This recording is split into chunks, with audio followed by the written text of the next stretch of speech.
capítulo 7, y el tema más o menos central que trata este capítulo es sobre la fe.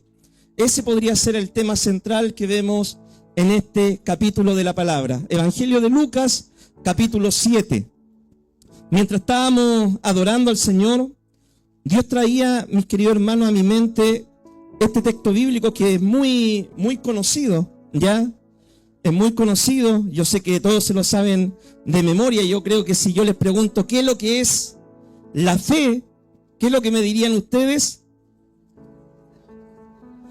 Es pues la fe, la certeza de lo que se espera, la convicción de lo que no se ve. Mis hermanos queridos, nosotros todos los días ejercemos la fe. Y lamentablemente, muchas veces nosotros como creyentes tenemos más fe en la palabra de un hombre o de una mujer que en las promesas de Dios, y eso es lamentable para nosotros. Por ejemplo, usted trabaja todo el mes y su patrón le dice, trabaja el mes y a fin de mes te voy a pagar. Y usted por fe trabaja todo el mes y cuando llega el día 30 usted está seguro de que su patrón le va a pagar. Usted, por ejemplo, todos los días cuando va a algún lugar, hace parar la micro, el cartel dice, cierto, el lugar al cual usted quiere ir, y usted paga su pasaje, se sube confiando en que el chofer lo va a llevar a su destino. Usted, cierto, no tiene la seguridad, no conoce al hombre que va manejando, no sabe si es bueno o es malo, no sabe si puede ser una persona que quizás pueda tener hasta otras intenciones, pero usted tiene fe en que si usted paga su pasaje y la micro dice el cartel de la ciudad a la cual usted va, esa micro lo va a llevar a su destino. Pero muchas veces, mi hermano querido, cuando nosotros vemos la palabra del Señor, de hecho hay una Biblia, ¿cierto?, que se llama la Biblia de las promesas, donde viene la palabra subrayada, ¿cierto?, todas las promesas que nosotros encontramos en ella. Muchas veces cuando nosotros vemos las promesas de Dios en su palabra, muchas veces nosotros nos falta la fe para creer en esas promesas. Muchas veces nosotros dudamos, muchas veces nosotros decimos, pero ¿se cumplirá esa promesa en mi vida o no? Y muchas veces, cierto, nosotros quedamos sin trabajo y decimos, y el Señor abrirá una puerta de trabajo, y Señor, ¿qué pasa? He orado, estoy yendo a la iglesia, estoy pidiendo y no veo esa puerta de trabajo, y la fe de uno empieza a tambalear.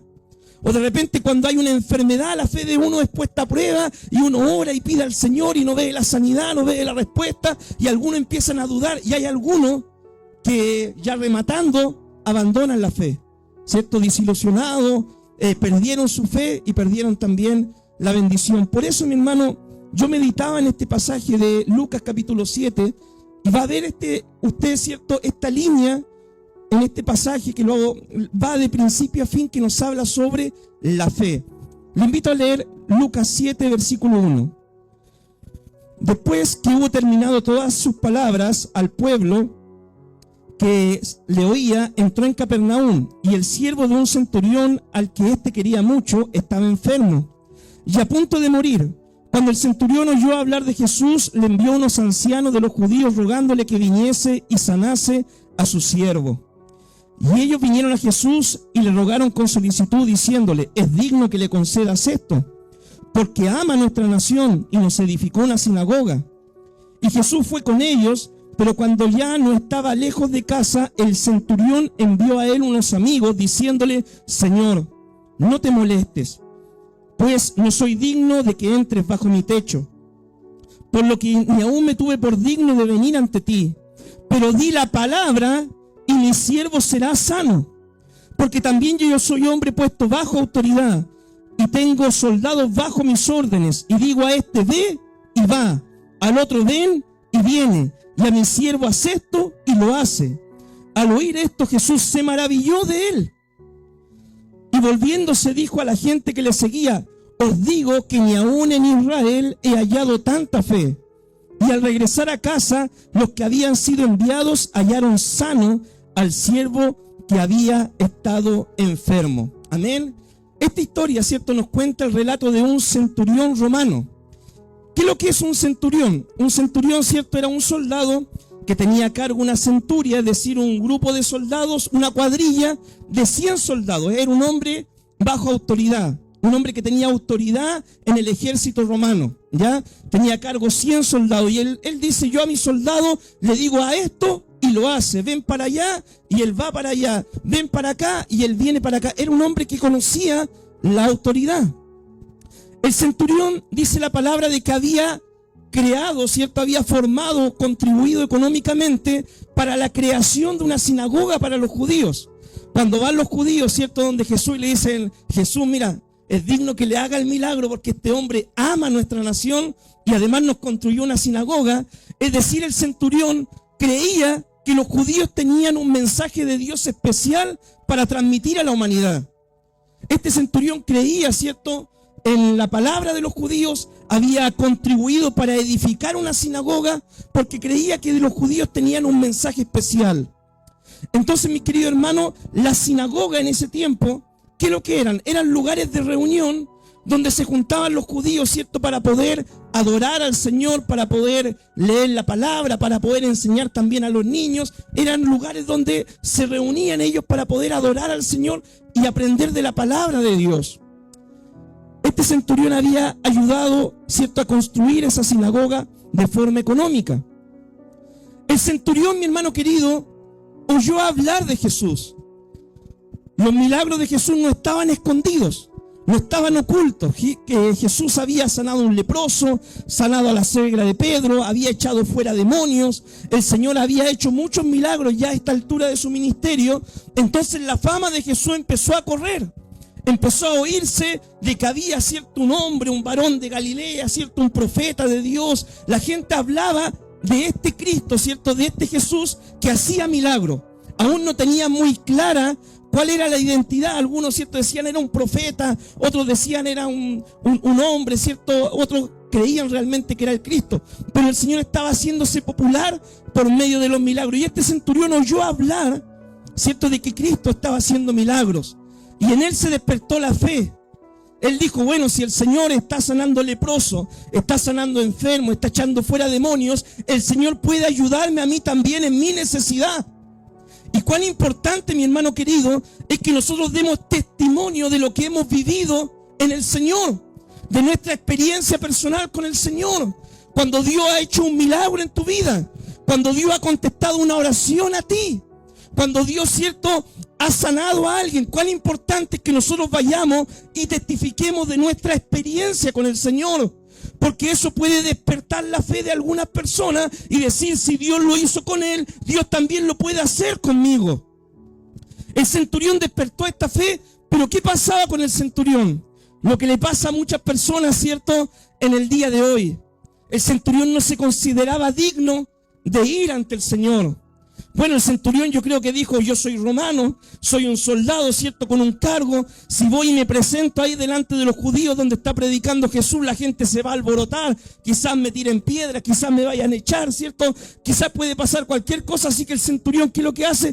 Envió a los ancianos de los judíos. Como tenía conexión con la sinagoga, le dicen: vayan por mí y rueguen al Señor que venga para que sane a mi siervo.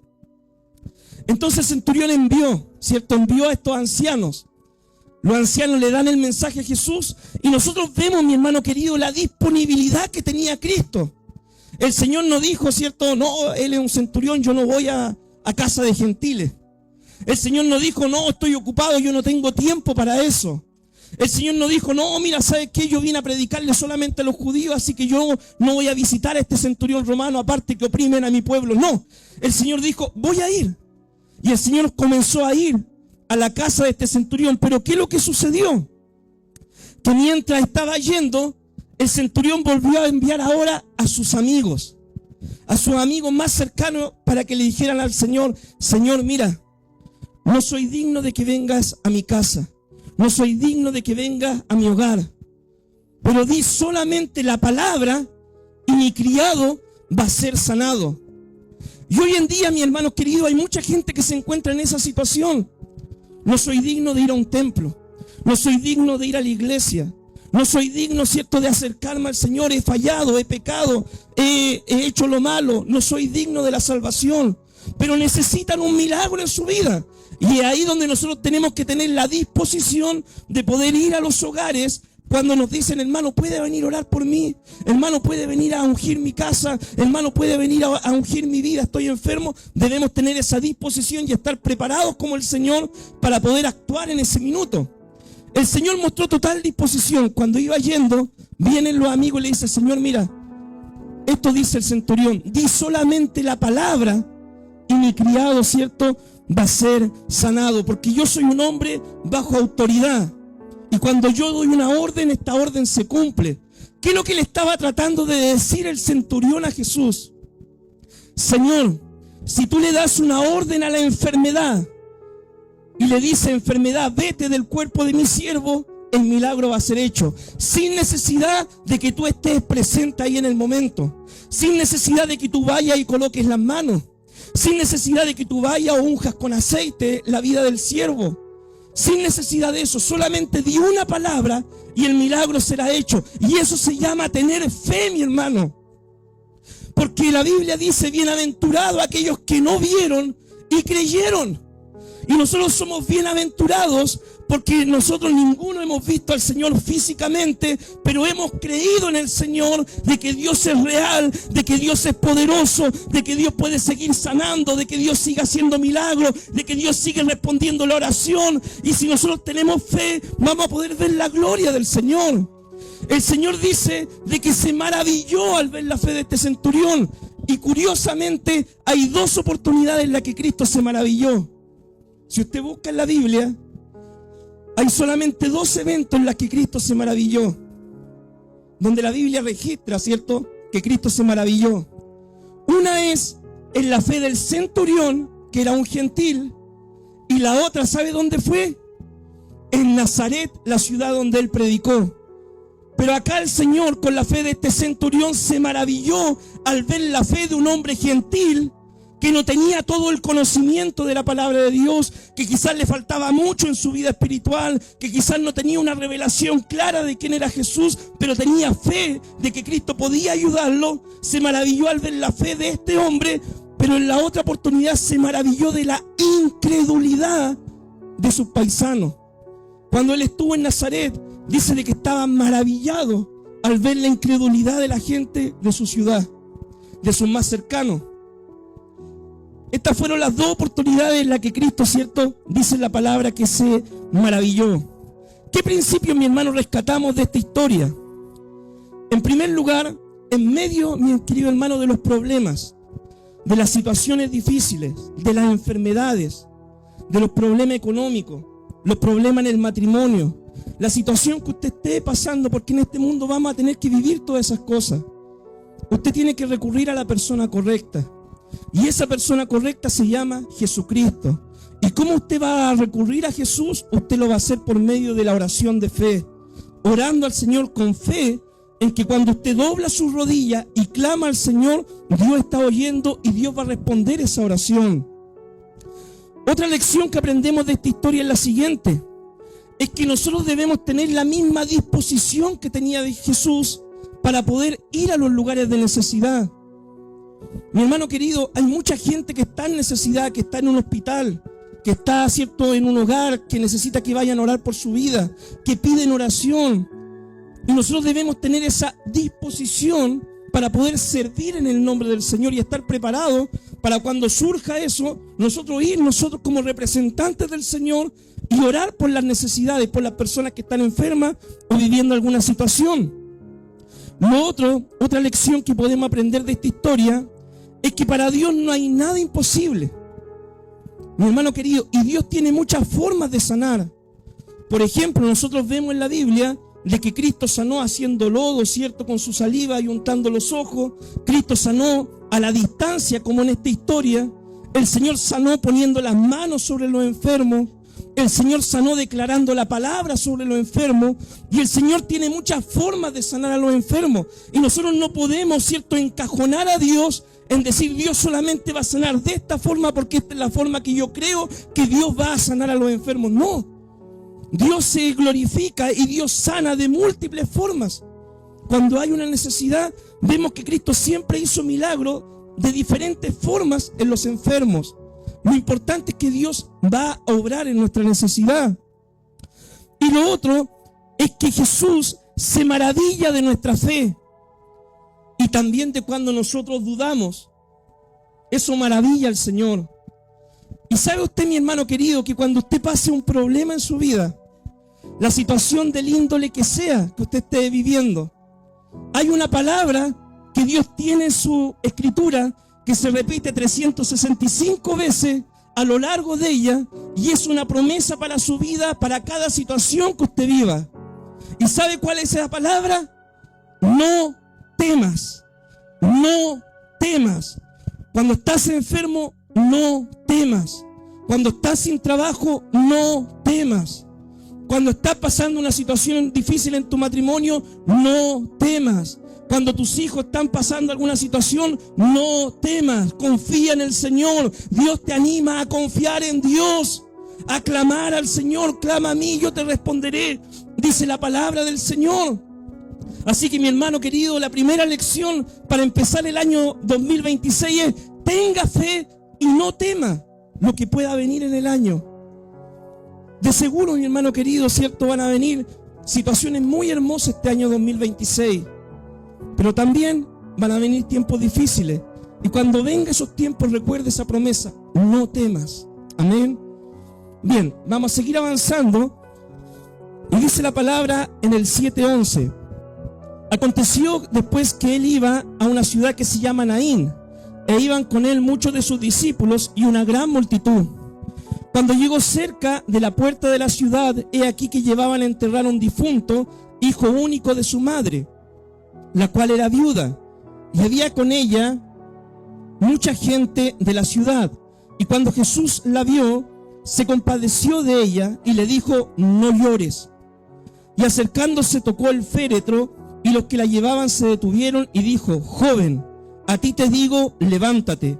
Entonces se incorporó el que había estado muerto y comenzó a hablar, y lo dio a su madre, y todos tuvieron miedo y glorificaban a Dios, diciendo: un gran profeta se ha levantado entre nosotros, y Dios ha visitado a su pueblo.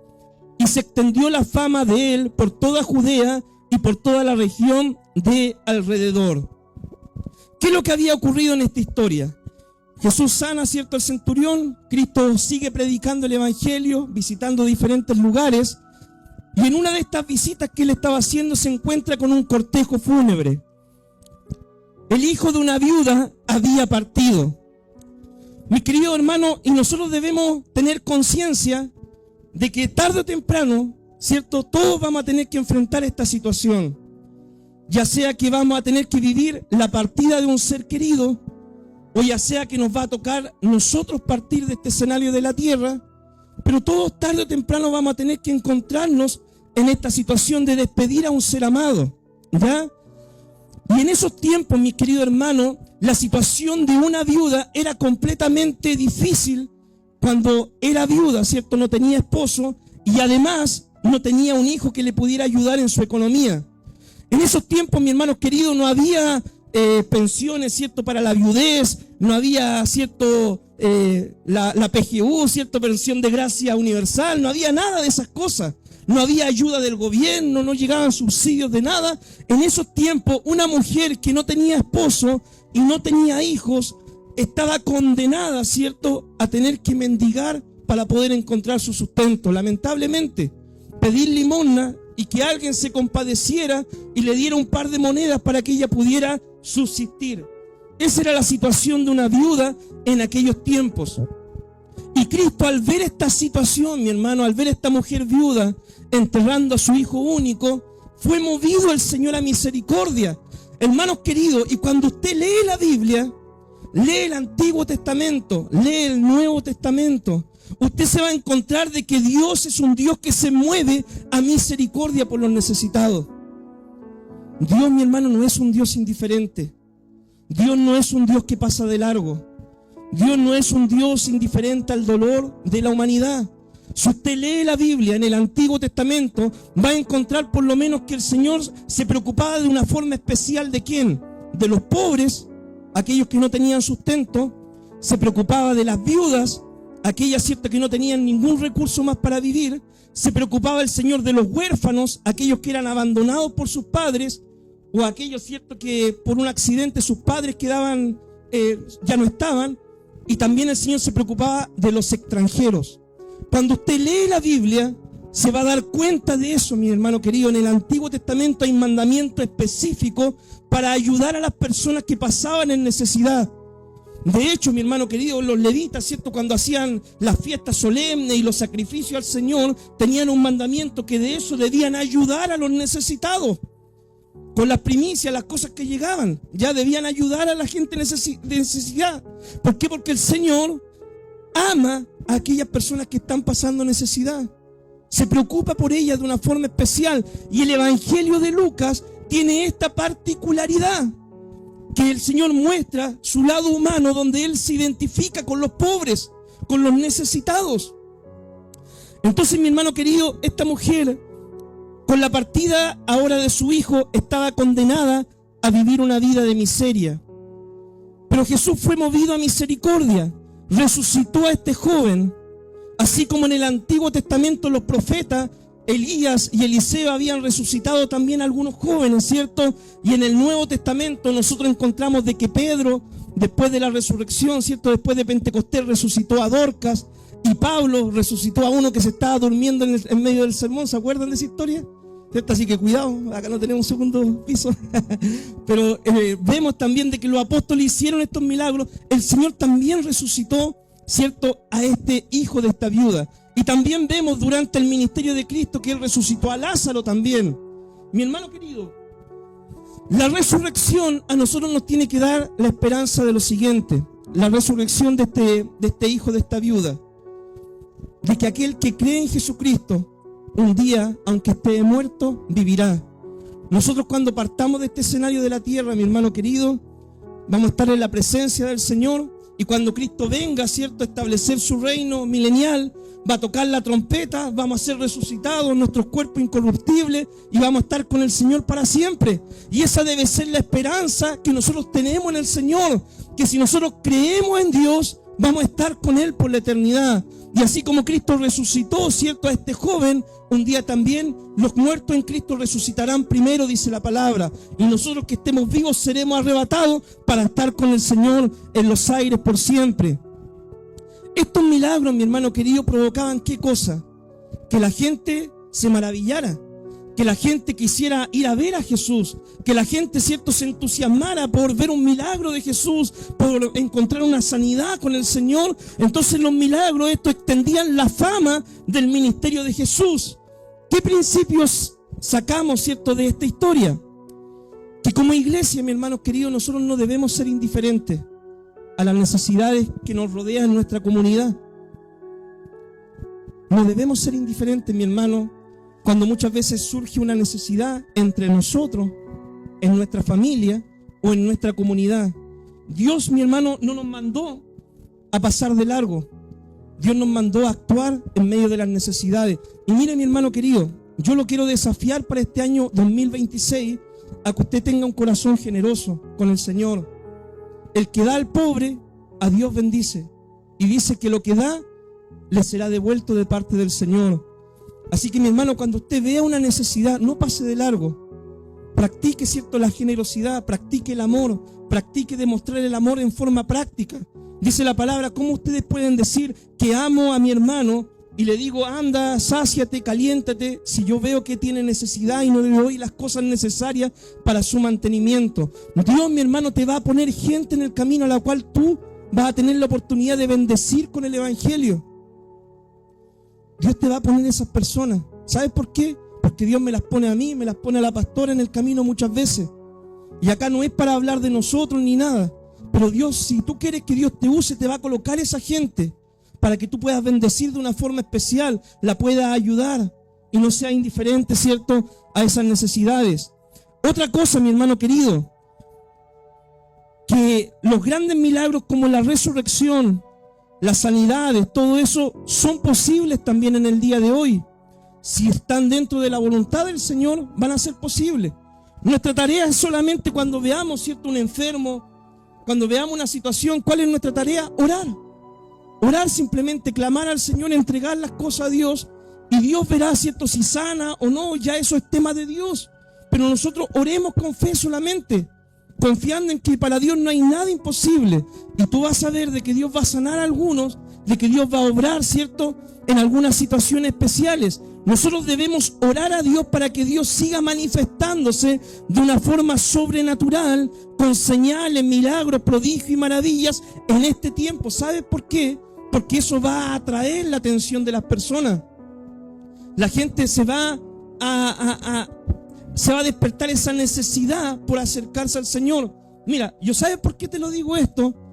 Porque yo antes de llegar a la iglesia de Dios, ¿cierto?, yo participé en otra iglesia. En la iglesia de mi abuelo, ustedes ya saben, le he contado muchas veces la historia, ¿ya? Y la iglesia tenía un nombre particular. La iglesia se llamaba Clínica del Señor Jesucristo. Ustedes se imaginarán por qué, ¿ya? Un día el Espíritu Santo tomó una hermana, dijo, este va a ser el nombre de la iglesia, Clínica del Señor Jesucristo, iglesia muy pentecostal, ¿cierto?, donde habían muchas sanidades. Hermano querido, yo si le digo sanidades, he visto muchísimas sanidades, muchas sanidades, milagros, muchas veces, gente sanada de cáncer, gente enferma que Dios la sanaba, pero muchísimas veces. Y la gente, cuando oía hablar de que en esa iglesia llamada Clínica del Señor Jesucristo Dios se manifestaba y sanaba a los enfermos, la gente iba a la iglesia, iba y pedía que lo ungieran y se ponían ahí para que lo ungieran. El ungimiento, hermano, se llenaba acá, siempre que había un ungimiento por los enfermos, y Dios se manifestaba y sanaba mucho. Pero ¿sabe cuál era el problema? Es que esa iglesia tenía mucha sanidad, pero no tenía palabra. Entonces la gente iba por su milagro, pero después cuando se predicaba el evangelio o predicaban la palabra, los hermanos de repente no la predicaban con claridad, y la gente que pasaba se desilusionaba y se iba. Como ya estaban sanos, no necesitaban seguir escuchando el evangelio. Nosotros, mi hermano, tenemos que tener este equilibrio.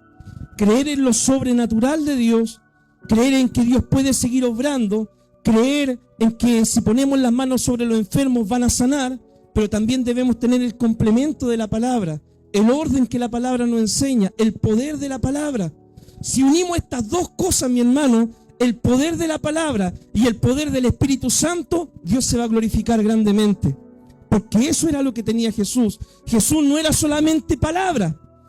Tampoco Jesús era un milagrero. Jesús era el Hijo de Dios que predicaba el Evangelio en el poder del Espíritu Santo. Y eso es lo que necesitamos entender como iglesia, ¿cierto?, también para este año 2026. Mi hermano querido, veamos la otra historia. En el versículo 18 dice, los discípulos de Juan le dieron las nuevas de todas estas cosas. Y llamando a Juan, a dos de sus discípulos, los envió a Jesús para preguntarle, ¿eres tú aquel que había de venir o esperaremos a otro? Cuando los hombres vinieron a él, dijeron, Juan el Bautista nos ha enviado a ti para preguntar, ¿eres tú el que había de venir o esperaremos a otro? En esa misma hora sanó a muchos de enfermedades y de plagas y de espíritus malos, y a muchos ciegos les dio la vista. Y respondiendo Jesús dijo, id y haced saber a Juan lo que habéis visto y oído.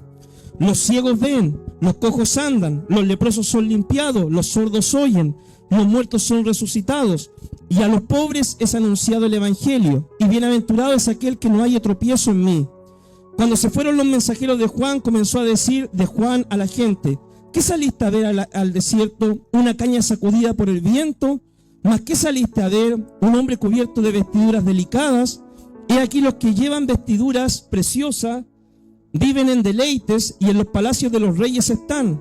¿Mas qué saliste a ver? ¿A un profeta? Sí, os digo, y más que profeta.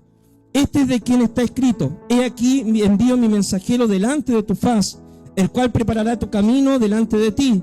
Os digo que entre los nacidos de mujeres no hay otro mayor profeta que Juan el Bautista, pero el más pequeño en el reino de Dios es mayor que él.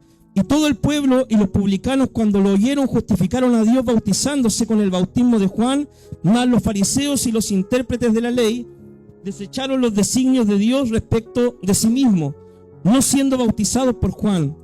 Y dijo el Señor, ¿a qué pues compararé los hombres de esta generación? ¿Y a qué son semejantes?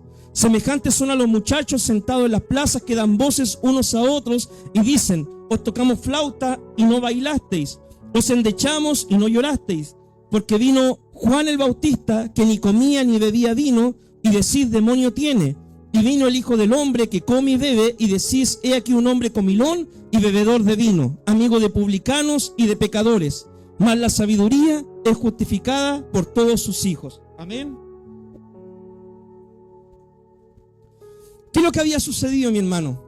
Juan estaba preso, ¿ya? Pero Juan, mi hermano, estaba preso por haber confrontado el pecado de Herodes, ¿ya? En esos tiempos, ¿qué es lo que había sucedido? El gobernador, cierto Herodes, le había quitado la mujer a su hermano y estaba teniendo una relación pecaminosa, y Juan, como verdadero profeta del Señor, le dice: lo que estás haciendo no es lícito que lo hagas. Le has quitado la mujer a tu hermano. Esto molestó a Herodías, con intriga y todo, ¿cierto? Aparte del mensaje de Juan, usted sabe que era un mensaje bastante duro, bastante directo. Entonces esto provocó de que arrestaran a Juan por causa de su predicación. Hay que entender, mi hermano, de que Juan pertenece dentro de los profetas a la antigua dispensación, ¿ya? Juan es el último de los profetas, dice acá la palabra, ¿cierto? ¿En qué sentido? En que Juan fue el último de los profetas en anunciar la venida del Mesías. Él fue el último profeta y fue el más grande. Cristo dice: de los nacidos de mujer, entre los profetas fue el más grande. Pero Juan pertenece a la antigua dispensación. Y mi hermano querido, los profetas, cuando usted lee la Biblia, en el Antiguo Testamento, los profetas de la antigua dispensación, cuando profetizaban, cuando declaraban el pecado, cuando confrontaban el pecado, eran bastante duros y bastante directos. Ellos no andaban con pelo en la lengua, no decían las medias verdades, ni usaban eufemismo, no. Ellos eran directos para confrontar el pecado. Porque así era Dios en la dispensación, ¿cierto? O en el tiempo de la ley. Pero cuando vino Cristo, ¿cierto? El Señor ahora inició un nuevo tiempo que se llama el tiempo de la gracia. Y en este tiempo, por ejemplo, igual hay profetas. Algunos dicen: no, ya en este tiempo ya no hay profetas. No, pero sí hay profetas. De hecho, la palabra de Dios dice, 1 Corintios, ¿cierto?, que hay diferentes dones, y uno de los dones es el de profecía. En el libro de los Hechos nosotros encontramos que había un profeta llamado Ágabo también, dentro de la iglesia primera. Encontramos, mi hermano, que el don de profecía sigue activo, pero en la iglesia, ¿cierto?, el don de profecía ahora no se utiliza o no se trabaja como en el Antiguo Testamento, porque el don de profecía confronta el pecado, ¿cierto? Eso va a seguir siempre vigente, pero con la intención de que la persona vuelva su corazón hacia el Señor, que la persona se arrepienta. Dice que el don es para consolar, edificar y para exhortar. En exhortar es la parte de confrontar, pero con el propósito no de que la gente se enoje, se ofenda y se vaya de la iglesia, sino que la gente pueda decir: está bien, lo que estoy haciendo está mal, necesito arrepentirme, necesito cambiar, ¿ya? Entonces eso es cuando muchas veces usted ve de que hay predicadores que se levantan, ¿cierto? Y empiezan: y tú acá, y tú allá, y tú allá, y tú acá, y tú allá. En sí el mensaje no está malo, porque hay que llamar a la gente, ¿cierto?, a que deje el adulterio, que deje la homosexualidad, que deje todo, el pecado. Pero la forma, mi hermano, en el tiempo de la gracia cambia. Entonces nosotros podemos, ¿cierto?, bajo la gracia de Dios, como nos enseñó Cristo, decir las cosas, pero decirlas con sabiduría, con amor, y haciéndole entender a la gente qué cosas debe cambiar y por qué debe cambiar eso que está mal en su vida, ¿ya? Para que nosotros lo podamos tener claro. Juan, por predicar de esta forma tan directa, le costó, ¿cierto?, que lo llevaran preso y al final fue decapitado. Hoy en día, ¿cierto?, hay predicadores que se ponen afuera de ciertos lugares a predicar, los toman los carabineros, los meten preso igual, por la forma, ¿cierto?, que predican tan confrontativa. Siento que uno podría decirle un día a una persona: mira, quiero conversar contigo, mira, ¿sabes qué? La palabra de Dios dice esto otro, dice esto otro, y la persona se le dice: ¿sabes qué? Yo no quiero creer, yo no creo en nada. Está bien, pero eso dice la palabra de Dios. Usted no necesitó alzar la voz, ni ponerse a pelear, ni discutir, ni nada de eso, ni amenazar a la gente, sino simplemente decirle: esto dice el Señor en su palabra. Y usted cumple de igual forma el rol de profeta en este tiempo, ¿ya? Ahora, mi hermano, Juan, estando en la cárcel, la fe de él estaba siendo puesta a prueba. ¿Por qué? Porque la gente, ¿qué es lo que esperaba? La mayoría de los judíos en ese tiempo, un Mesías político, un Mesías guerrero, que viniera, ¿cierto?, y pudiera libertar al pueblo de Israel de la esclavitud, ¿cierto?, de la opresión de los romanos, y que llevara a Israel a la cúspide de la nación. Eso es lo que esperaba la gente. Lo que pasa es que ellos leían las profecías del Antiguo Testamento Y claro, hay profecías que nosotros encontramos de ese tipo que hablan de un Mesías, ¿cierto?, que establecerá su reino y juzgará con justicia, pero eso pertenece a la segunda venida de Cristo, ¿ya? Pero también encontramos profecías como la del siervo sufriente, donde Él iba a llevar nuestros pecados, iba a ser herido por nuestras transgresiones y por medio de su sacrificio tendríamos paz. Entonces ellos no entendían esto. ¿Habían dos Mesías acaso? No entendían esa parte de que por un lado se veía como un rey triunfante y por otro lado se veía como un siervo sufriente. Y Cristo en su primera venida vino como el siervo sufriente. Él vino como un siervo, vino montado en un burrito, ¿cierto? Entró a Jerusalén. Él vino a dar su vida como un siervo, lavó los pies de los discípulos. Él vino como siervo, vino a servir. Él lo dijo: yo no vine a ser servido, yo vine a servir. Pero en su segunda venida, y en lo que estamos esperando ahora, el Señor viene como Rey de Reyes y Señor de Señores. Y ante Él toda rodilla se doblará y a sus enemigos lo aniquilará en su segunda venida. Eso es lo que dice la palabra en el libro de Apocalipsis. Ya no va a venir como un siervo, sino ahora viene como rey a implantar su reino, ¿cierto?, en la humanidad, en aquellos que han creído en el Señor. Entonces, mi hermano querido, Juan tenía estas dudas estando en la cárcel. Pero ¿cómo? Si yo vi cuando lo bautizaba la paloma que venía sobre él, si yo vi que Cristo, ¿cierto?, él era el escogido, ¿por qué pasa esto? ¿Por qué estoy en la cárcel por predicar?, decía Juan. Porque él no entendía esto. ¿Cómo le responde Cristo a las dudas? Cristo le responde con los frutos, mi hermano. Con los frutos. Le dice, ¿cierto? Mira, digan a Juan, ¿cierto? Los mensajeros vayan y díganle: los enfermos son sanados, los cojos andan, los ciegos ven, los sordos oyen, los mudos hablan, ¿cierto? Entonces los enfermos son sanados. Hay milagros que testifican que mi ministerio, ¿cierto?, es de parte del Señor. ¿Cierto? Un día una hermana me dijo: oiga, pastor, me dijo, usted tiene que hacer las cosas así y allá, me dijo, porque si no, ¿cierto?, corre el peligro de que usted se quede solo un día. Y yo le dije: ¿sabe qué, hermana? Mire, le dije yo, ve a la iglesia, los frutos hablan de mi ministerio, le dije. ¿Ya? Porque los frutos hablan, mi hermano querido, de nuestra vida. Los frutos en el carácter, los frutos en lo que hacemos, los frutos en cómo nos comportamos, hablan de nuestra vida, de nuestro ministerio, querámoslo o no. Cristo dijo: el árbol, ¿por qué se conoce? Por los frutos. Entonces lo que hacía Jesús era decirle: Juan, mira los frutos que estoy dando y date cuenta que yo sí soy el Mesías. Ten fe solamente, confía. Por eso la palabra, ¿cierto?, le decía que nos habla mucho de la fe. Ahora, los líderes religiosos no quisieron recibir el mensaje de Juan, mi hermano. Ellos dijeron que Juan estaba loco porque Juan ayunaba, porque Juan comía saltamontes, langostas, ¿cierto?, silvestres, y era un hombre ermitaño, ¿cierto?, que no se juntaba con los demás. No querían creer en el mensaje de Juan.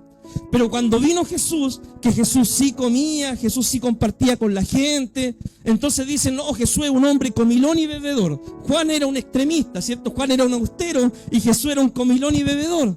Entonces la gente, mi hermano, no estaba contenta con nada. ¿Por qué? Porque en realidad no era que le molestaba la forma austera en la que vivía Juan o la forma en que Cristo compartía el evangelio. Lo que le molestaba en el fondo era el mensaje que ambos predicaban. ¿Ya? Que era un mensaje de llamar al arrepentimiento, de poder reconciliarse con Dios, de hacer bien las cosas. Eso era lo que a ellos en realidad les molestaba, el mensaje. Ahora, mi hermano, yo pensando en esto, le quise compartir la siguiente reflexión. Algunos de repente dicen: mi pastor no me gusta, ¿cierto? O no me gustan los líderes, me gustaría que fueran diferentes.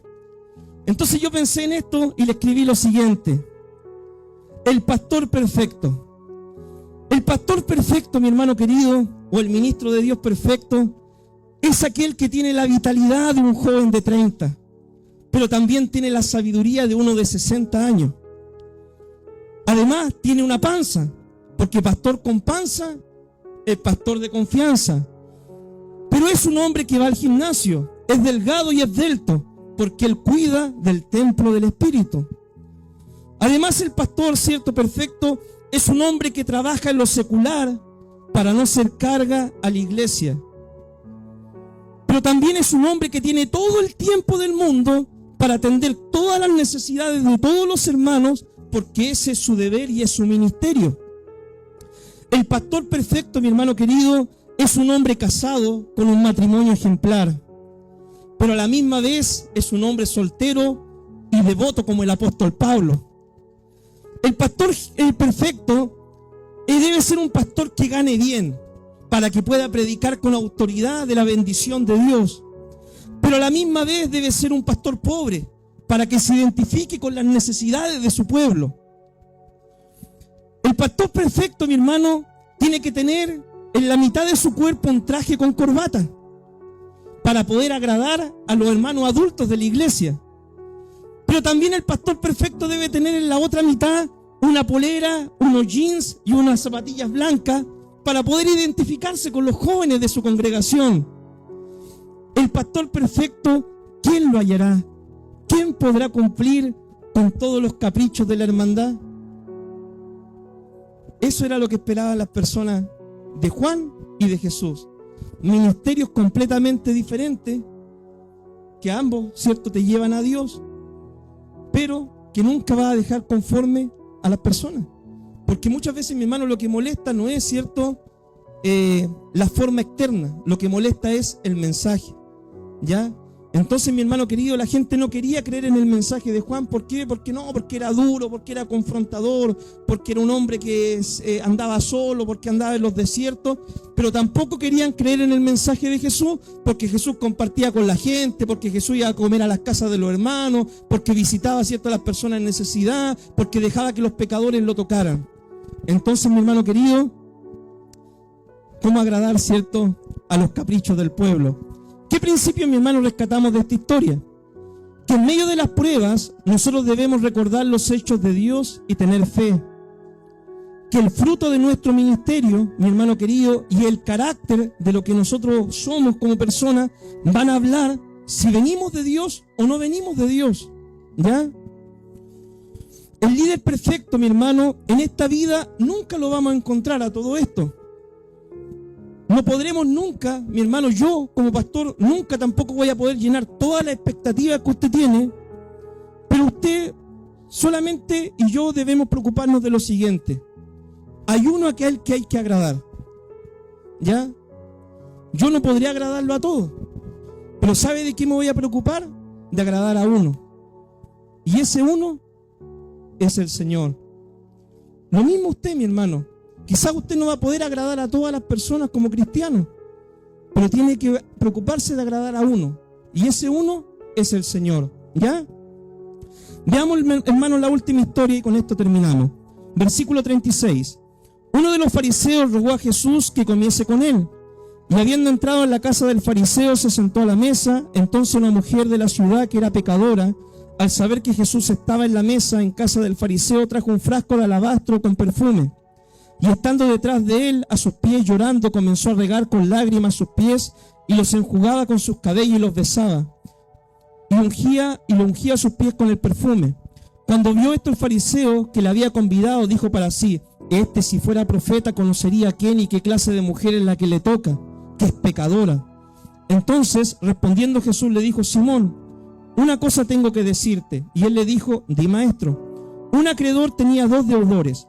Uno le debía 500 denarios y el otro 50. 500 denarios, hermano, era una cantidad exorbitante de plata, ¿ya? Y no teniendo ellos con qué pagar, perdonó a ambos. Di pues, ¿cuál de ellos le amará más? Respondiendo Simón dijo: pienso que aquel a quien más se le perdonó. Y él le dijo: rectamente has juzgado.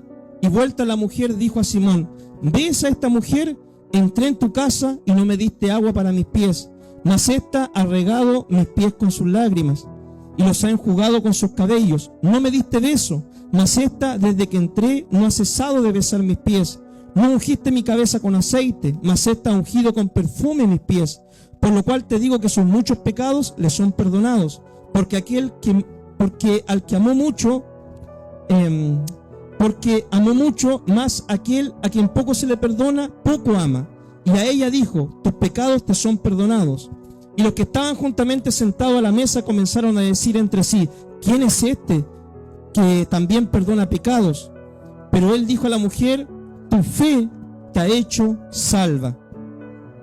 Mis queridos hermanos, algo lindo que tenía el Señor Jesús es que el Señor visitaba los hogares de las personas, ¿ya? Cuando usted ve el ministerio de Cristo, Cristo no era un ministro de púlpito, ¿ya? El Señor visitaba los hogares de la gente. ¿ya? Fue a la casa de Zaqueo, fue a la casa de diferentes personas, a la casa de Simón, a la casa de Pedro. Nosotros vemos mucho esta actividad ministerial que hacía el Señor, que Él iba a los hogares, ¿ya? Y cuando no lo invitaban, el Señor se autoinvitaba, decía, ya, hoy día Zaqueo, voy a ir a comer contigo a tu casa, y llegaba y caía, ¿no? ¿Cierto? Llegaba a los hogares.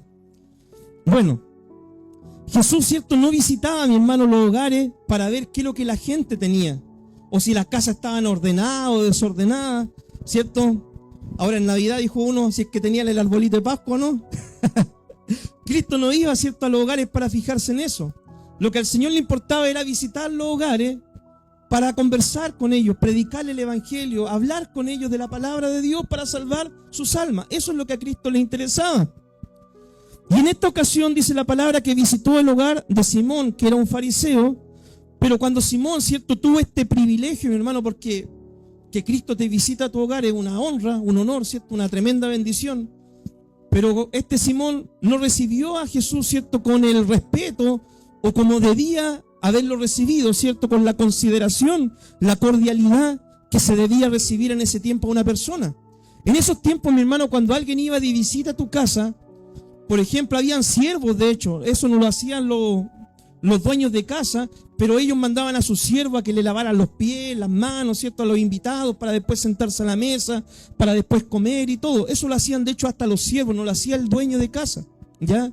Pero acá nosotros vemos, ¿cierto?, de que Cristo llegó, no le ofreció agua para las manos, agua para los pies, para nada, ¿cierto? Simplemente lo sentó ahí a ver qué tenía que compartir. No le mostró ni un respeto, ¿ya? Entonces, mi hermano querido, cuando Cristo estaba hablando con él, Cristo no se ofendió, ¿cierto? No dijo, ay, ¿por qué me tratan así si yo me merezco algo mejor? No, Cristo simplemente compartió, y cuando estaba compartiendo el evangelio dice que había una mujer pecadora. No dice qué clase de pecado cometía la mujer, pero dice la Biblia que era una mujer pecadora, ya que tenía quizás mala reputación entre el pueblo. Y dice de que esta, conmovida por el mensaje, ¿qué es lo que sucedió? Se tiró a los pies de Jesús, empezó a llorar y con sus cabellos limpiaba, ¿cierto?, los pies de Jesús y besaba los pies de Jesús. Fue movida, ¿cierto? Fue conmovida por la palabra a entregar esa adoración al Señor. El fariseo, mi hermano, cuando ve esta situación, el fariseo, en vez de decir, oh, gloria a Dios, el Señor está tocando a los pecadores, ¿cierto? ¿Qué es lo que hace el fariseo? Dice, ay, si fuera espiritual, conocería qué clase de mujer es la que está tocando su vida, que es una mujer inmunda, pecadora, ¿cierto? Y el Señor, conociendo el pensamiento, porque Dios conoce los pensamientos de cada uno de nosotros, le cuenta una historia, ¿cierto?, a este líder fariseo. Le dice, mira, Simón, había dos deudores. Pongamos un ejemplo, ¿cierto? Uno debía 500 millones de pesos y otro deudor debía 500.000 pesos.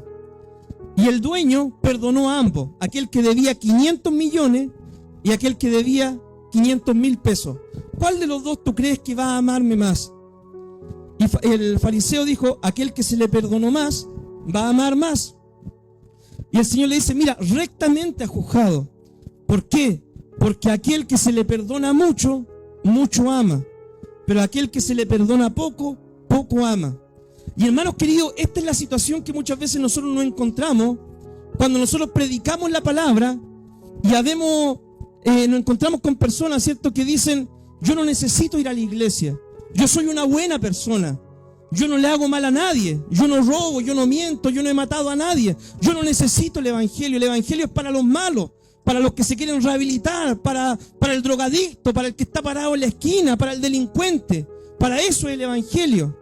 Y el evangelio, mi hermano, es para todos, pero el evangelio es para aquellos que reconocen su profunda necesidad espiritual con Dios. El evangelio es sobre todo para aquellos que reconocen que lo único que merecían era el infierno y no la salvación. Es aquellos que reconocen que si no fuera por Jesús que murió en esa cruz, estaríamos condenados a una eternidad sin Dios, porque no podríamos hacer tantas buenas obras ni portarnos tan bien en el mundo para poder merecer un pedacito de cielo. Pero lamentablemente hay mucha gente como este fariseo religioso que dice, no, yo no le hago mal a nadie, yo he sufrido tanto en la vida, yo he pasado por tantas situaciones, yo me merezco el cielo porque soy un mártir acá en la tierra. Y no es así. lo que nos enseña la palabra. El evangelio es para los pobres en espíritu, para los que reconocen su bancarrota espiritual, para los que saben que estaban perdidos en delito, en pecado, pero un día llegó Cristo a su vida para poder restaurar su vida, sanarlo y cambiarlo y transformarlo. Para ello es el evangelio. El evangelio es para ti, es para mí. Hermano querido, y cuando uno entiende esta verdad, que uno no merecía nada más que la condenación eterna, que estar en un lugar de tormento eterno, que uno no merecía nada más que el infierno, ¿cierto?, para toda su eternidad, pero llegó Cristo a darte esperanza. Tú amas al Señor con todo tu corazón. Es por eso que el mismo apóstol Pablo, cuando tiene su encuentro con Jesús, dice: yo de los pecadores soy el primero, porque yo perseguía a la iglesia, yo hice crimen en contra de la iglesia, pero me arrepentí y por eso me entregué por completo al Señor. Y eso es lo que quiere que suceder en tu vida, eso es lo que tiene que suceder, para que tenga un encuentro genuino, radical y poderoso con Dios. Porque si no, siempre va a vivir un evangelio tibio, raquítico, débil. Cristo murió por mí, voy a la iglesia cuando quiero, sirvo a Dios cuando quiero, hago las cosas cuando quiero. Total, Cristo ya pagó un precio. ¿Para qué me voy a esforzar tanto si Jesús ya murió en la cruz por mí? Si tú tienes esa mentalidad, vas a vivir un evangelio de religiosidad, pero no un evangelio de transformación. Y cuando tú vives el evangelio de transformación, Dios va a impactar tu vida y vas a ser movido como esta mujer a entregar la mejor adoración a Dios, a entregar el mejor perfume delante del Señor, a entregar todo tu vida con pasión al Señor. No vas a poder ser un creyente tibio, no vas a poder ser un creyente indiferente, porque tuviste un encuentro con Dios y te diste cuenta de dónde Dios te sacó. Pero ese encuentro necesitas tenerlo de forma personal. Mis queridos hermanos, hemos llegado al final de este capítulo. Y este capítulo comienza con un centurión que no se consideraba que Cristo viniera a su casa, no se consideraba digno que Cristo viniera a su casa. Y este capítulo termina también con un fariseo que no le dio la consideración al Señor de estar en su casa. En este capítulo nosotros encontramos también las dudas de un ministro de Dios, ¿cierto?, en medio de las pruebas por predicar el evangelio. Pero también encontramos las credenciales de un ministro de Dios, ¿cierto?, por predicar la palabra y que nos anima a tener fe. En este capítulo, mi hermano, la palabra nos habló de que una mujer viuda había perdido toda su esperanza, pero cuando llegó Cristo le devolvió esa esperanza a su vida. Y así encontramos, ¿cierto?, palabras de ánimo en este capítulo que nos animan y nos desafían a tener fe, a poder rendirnos, mi hermano, por completo al Señor.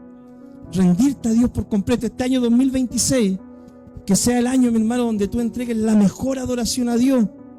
¿Por qué van tanto al culto? Porque hay una pasión por mí, por el Señor. ¿Por qué ofrenda? Porque hay una pasión por mí por dar. ¿Por qué evangelizas? Porque hay una pasión por mí por ganar almas. ¿Por qué oras? Porque hay una pasión por mí, porque sé de dónde Dios me sacó, sé de dónde Dios me rescató. Por eso voy a dar mi mejor ofrenda, mi mejor sacrificio al Señor. Esto se logra por medio de la fe. Así que, mi hermano, mira, justo estamos estudiando la epístola de los Hebreos el día jueves, ¿cierto? Y el otro día con la pastora estábamos teniendo nuestro devocional. Y yo te quiero terminar esta prédica con este texto bíblico. Escucha y entiende lo que Dios dice en su palabra. Por la fe, Abel ofreció a Dios más excelente sacrificio que Caín. Por la fe, Abel ofreció a Dios más excelente sacrificio que Caín.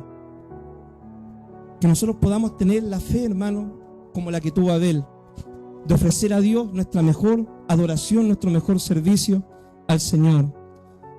Y por ella alcanzó testimonio de que era justo, dando Dios testimonio de su ofrenda, y aún muerto, aún habla por ella. Amén. Oramos al Señor. Padre, te damos gracias, Dios, por este tiempo de enseñanza. Te damos gracias, Dios. Abre nuestra mente, nuestro corazón, entendimiento, para entender tu palabra, para poder ponerla por obra, Señor. Padre, tú hoy nos desafías, Señor, a tener una fe, Dios mío, como el centurión, Señor, a tener esa mejor adoración como esta mujer, Dios mío, que se entregó por completo a ti, Señor, en adoración. Tú, Dios mío, nos desafías, Señor, a no dudar, Dios mío, en medio de los problemas, Señor, a mirar los frutos, Dios mío, Señor, de quién tú eres y las promesas que están en tu palabra, Señor. Padre, tú nos desafías, Dios mío, a poder ser movido a misericordia como tú lo fuiste, Señor, a no ser indiferentes, Dios mío. Ayúdanos, Dios, a entender estas verdades espirituales y ponerlas por obra con tu ayuda, en el nombre de Jesús. Amén y amén. Que Dios les bendiga, mi amado hermano.